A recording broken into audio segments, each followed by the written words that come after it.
2026 World Cup began with excitement and controversy. In Mexico City, the first game saw a record 3 red cards. Off the field, strange events occurred too. A referee from Somalia was stopped at the airport and sent home. Tickets for the final cost up to $11,000.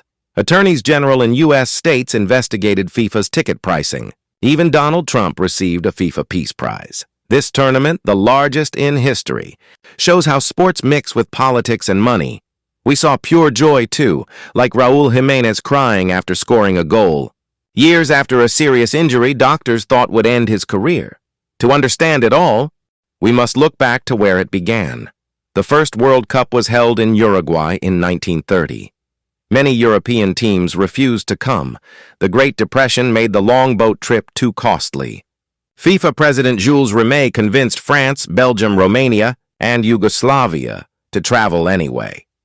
13 nations competed, and host nation Uruguay won, beating Argentina 4-2.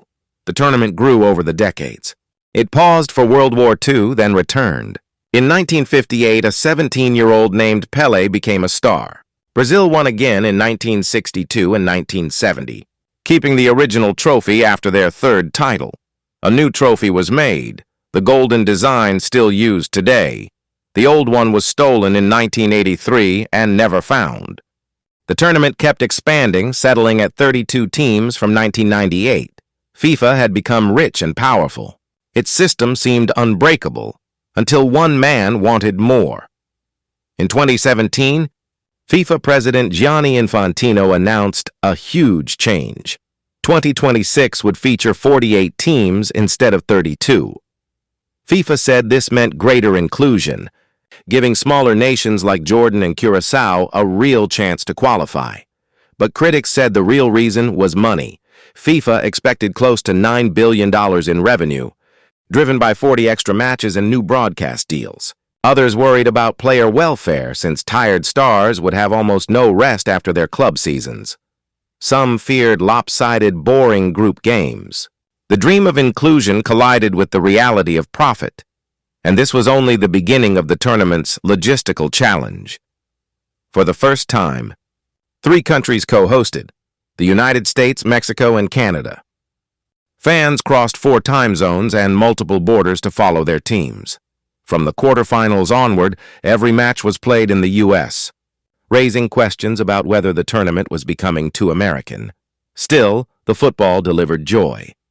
In Toronto, substitute Cy Lauren scored a late goal, giving Canada its first-ever World Cup point. In Los Angeles, the USA beat Paraguay 4-1, led by Christian Pulisic.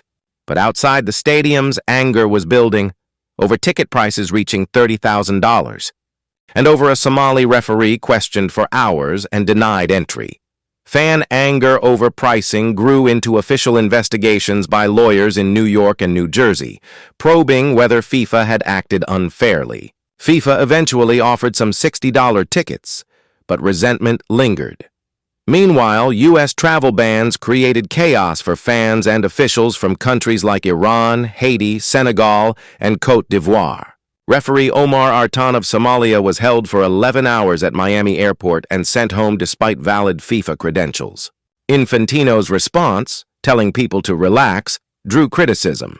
Iran's team boycotted a draw ceremony over visa issues. And Trump's FIFA Peace Prize struck many as strangely political for a sports organization. For football's greatest icons, 2026 marked a likely farewell. Messi, 38, and Ronaldo, 41, played their 6th World Cup each, almost certainly their last. Messi, the defending champion, led Argentina in Group J. Ronaldo still chased the one trophy missing from his career. Neymar returned from injury for what could be his final tournament, and Croatia's Modric, 40, played what was likely his last World Cup too. But new stars rose alongside them, like Spain's teenage prodigy Lamine Yamal, playing his first World Cup and turning 19 during the tournament. It was a story of legends saying goodbye as a new generation arrived. The expanded format brought fresh stories. Curacao, a nation of just 160,000 people, faced football giant Germany. Jordan made its first ever World Cup appearance. Scotland returned after nearly 30 years. Haiti came back for only its second tournament ever. Notably absent, four-time champion Italy missing a third straight World Cup. As the knockout rounds began, all three hosts carried heavy expectations. Mexico hoped to finally break its curse of exiting before the quarterfinals. Canada celebrated its historic progress. The United States faced immense pressure to win at home. Amid the criticism over money and politics, moments of pure magic kept breaking through. A last-minute goal, a stunning save, a child in Jordan watching their nation play on the world stage. The 2026 World Cup was full of contradictions, a massive business and a beautiful festival, a force that divided and one that united. 4 matches. Legends' final bow, new stars rising. Now, only the final whistle remains. Which team do you think will lift the trophy? Let us know in the comments.